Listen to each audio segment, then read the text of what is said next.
Sindh university Jamshoro के institute of art and design में degree show 2014 की रंगारंग थीसिस नुमाइश की तकरीब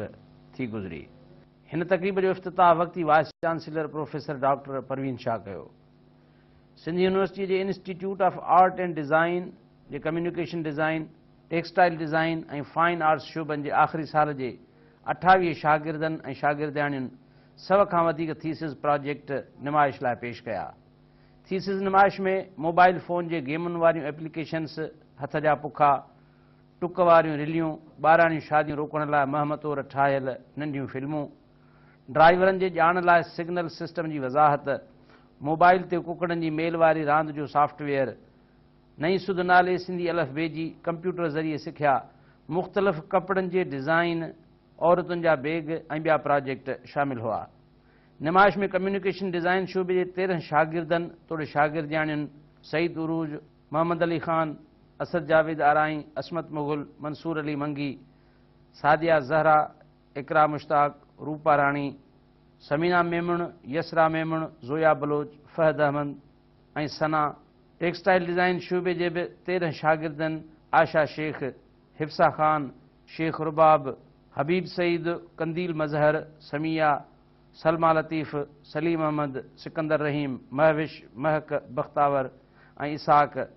जॾहिं त फाइन आर्ट्स शोबे के 2 शागिर्दन नईम अख्तर और रज़ा अली पिण पंहिंजा प्रोजेक्ट पेश कया। फर्स्ट टाइम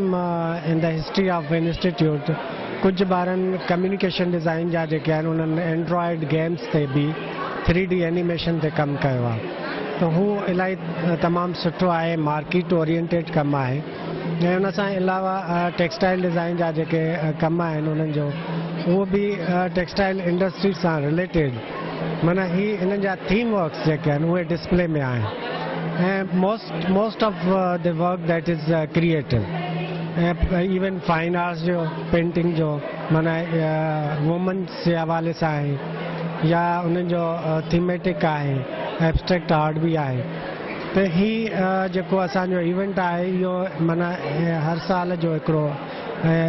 इवेंट हूंदो आहे। थीसिस एग्ज़िबिशन जेकी असांजी हर साल थींदी आहे उन में असांजा 3 शोबा आहिनि, कम्युनिकेशन डिज़ाइन, टेक्सटाइल डिज़ाइन ऐं टेक्सटाइल ऐं फाइन आर्ट्स। मां जंहिंजा प्रोफेसर आहियां कम्युनिकेशन डिज़ाइन जो, हे मुंहिंजा स्टूडेंट ऐं जो थीसिस कोऑर्डिनेटर मां ई आहियां। त मूंखे इन करे ख़ुशी थिए थी त ही एॾे अरसे खां हिन कंपनी हूंदी आहे ऐं ही पहिरियों साल आहे जो असांजे स्टूडेंट्स डिजिटल वर्क कयो आहे ऐं उन में जेके गेम्स ठाहियूं आहिनि इहो कॾहिं बि हिते सिंध में कोन थियो आहे। असां फर्स्ट टाइम इहा कोशिशि कई आहे त असां पंहिंजे ॿारनि खे मार्केट जी उहे शयूं मुतारफ़ करायूं जेके नयूं चैलेंजिंग आहिनि, जंहिंमें घणो पैसो मिलंदो ॿारनि खे, छो त गेम जेकी डेवलपमेंट आहे उनजी इलाही मार्केट आहे। हाणे हर ॿार खे मोबाइल आहे, इंटरनेट आहे,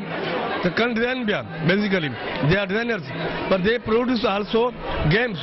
इहा हिकिड़ी नवां आहे। इन खां अलावा जेके ॿिया प्रोजेक्ट आहिनि जीअं असांजे प्राइमरी स्कूलनि में सिंधी पढ़ाई थी वञे त उहो थोरो मल्टीमीडिया जे हवाले सां पढ़ाई वञे त वधीक सुठो थींदो। इन खां अलावा जीअं नंढपण जी शादियूं ते फिल्म ठाहियल आहे, त हीअ नुमाइश मुंहिंजी नज़र में पूरो गुज़िरियल जेके बि नुमाइशूं थियूं आहिनि उनखां वधीक नुमाया ऐं मुनफ़रद आहे, वधीक पावरफुल आहे, छो त हिननि स्कूल जी स्ट्रेंथनिंग घणी आहे हाणे ऐं ॿारनि जेको कमु कयो आहे उहो हिकिड़े इंटरनेशनल लेवल जो कमु कयो आहे। सिंध यूनिवर्सिटी जामशोर के institute of art and design में थीसिस प्रोजेक्टन में नुमाया तौर रूपा राणी जो नई सुध जे उनवान से जोड़ियल सिंधी ॿोलीअ लाइ सुर ऐं साज़ वसीले ॿारनि खे अलफ़बे पढ़ाइण वारो थीसिस प्रोजेक्ट सभिनी जे ध्यान जो मर्कज़ रहियो, जंहिं बाबति शागिर्दनि सिंध TV न्यूज़ खे ॿुधायो त हिन वक़्तु अहिड़ो कुझु कजे त जीअं ॿार पाण मुरादो पढ़ाईअ तरफ़ तवजो ॾिए, जंहिं सिलसिले में हीअ थीसिस ठाही वई आहे। जेकॾहिं सिंध हुकूमत ऐं लाॻापियल इदारा हिन मनसूबे तरफ़ ध्यानु ॾियनि त पढ़ाई जो निज़ाम वॾी हद ताईं बहितर थी सघे थो। मुझे जो टॉपिक है वो innovation in teaching Sindhi alphabet. मां हिकिड़ो ही तव्हां हिकिड़े ॾिठो हूंदो त हिकिड़ो ही मूं क्लासरूम हिकिड़ो शेप ठाहियो आहे, जंहिंजे करे मां हिकिड़ो इहो ॾेखारणु चाहियां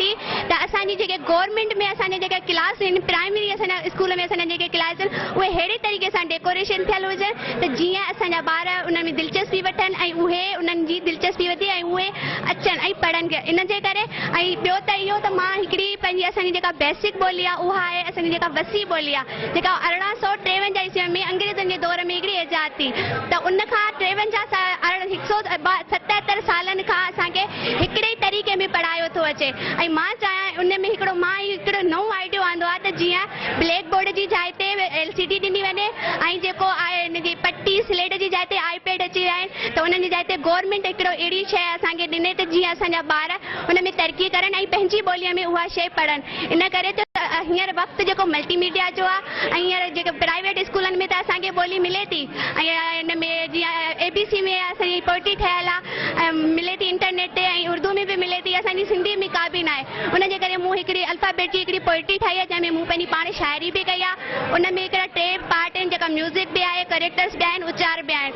जंहिंजे करे हू ॿार उचारनि सां हिकिड़ो तस्वीर ॾिनी आहे त जीअं उहो लर्निंग बि करनि, सिखनि बि ऐं उन में दिलचस्पी वठनि। सिंधी यूनिवर्सिटी जामशोर जे institute of art and design में आख़िरी साल जे शागिर्दनि पारां तयारु कयल थीसिस जे नुमाइश में मोबाइल फ़ोन जे एप्लीकेशन में कुकड़ रांदि वारो प्रोजेक्ट बि पेश कयो वियो, जंहिं बाबति शागिर्दनि जो चवणु हो त हू मोबाइल में हिन वक़्तु केतिरियूं ई गेमूं आहिनि, पर पाकिस्तान में पहिरियों भेरो हुन अहिड़ी गेम मोबाइल ते आंदी आहे जंहिंसां कुकड़ जी रांदि जी तारीख़ पिणु वर्जाइजे थी। ये है कि कुक्कड़ की जो फाइटिंग जो हमारे ट्रेडिशनल एरिया के अंदर जो होती थी उसको मैंने अपने राइट वे में न्यू जनरेशन के लिए गेम बनाई, डिज़ाइन की है, कुक्कड़ फाइटिंग के नाम से है, जो एंड्रॉइड के ऊपर गूगल प्ले के ऊपर भी आपको मिल जाएगी आसानी से। इससे फ़ायदा ये है कि न्यू जनरेशन भी हमारी खेल सकेगी, हमारे पुराने गेम्स जो हमारे जो बच्चे थे उनको नहीं खेल सकते थे वो, उनके अंदर इसको गेम मिल गया। इससे ये मुर्गों की नस्लों का भी फायदा है कि वो बचेंगे। रियल में आप गेम खेलते थे आपको एक मुर्गा हारेगा तो एक मुर्गा जीतेगा, तो जिसको हारेगा उसकी जान ऑफ हो गई। इसलिए मैंने एक गेम डिज़ाइन किया है, ये मार्केट में भी आ गया है, ट्रेडिशनल गेम भी है। इसके अंदर पूरे 4 स्टेट्स भी हैं कि सिंधी है, बलोची भी है, पंजाबी भी है, सरहदी भी है, दोनों आपस में खेलेंगे। वैसे ये गेम तो अपना बाहर के ट्रेडिशन उसका है, ये यूरोपियन कंट्रीज़ का है, मगर फिर पंजाब में आया, पंजाब से फिर लड़काना में, लड़काना से फिर यहाँ पर इंटरव्यू में हर जगह खेला जाता है ये गेम। तो ये बहुत पुराना गेम है, कदीमी गेम है, इसको मैंने इंट्रोड्यूस कराया एंड्रॉइड के अंदर, जो कि अभी फर्स्ट टाइम इन पाकिस्तान के अंदर ये game introduce. Institute of art and design जे आख़िरी साल जे शागिर्दनि पारां तयारु कयल थीसिस जे नुमाइश में हिकु शागिर्दाणीअ पारां नंढी उमिरि में थींदड़ शादियुनि खे रद्द कंदे उन बाबति जागरता जे सिलसिले में वीडियो ठाहे पेश कई वई, जंहिं ते पिणु खेसि ख़ूब दाद मिलियो। इन हवाले सां शागिर्दाणी सिंध TV न्यूज़ खे ॿुधायो त ॿारनि जे पढ़ाई वारे उमिरि में शादीअ जो रुझान ॿारहाड़ियुनि में अॼु बि आम जाम आहे,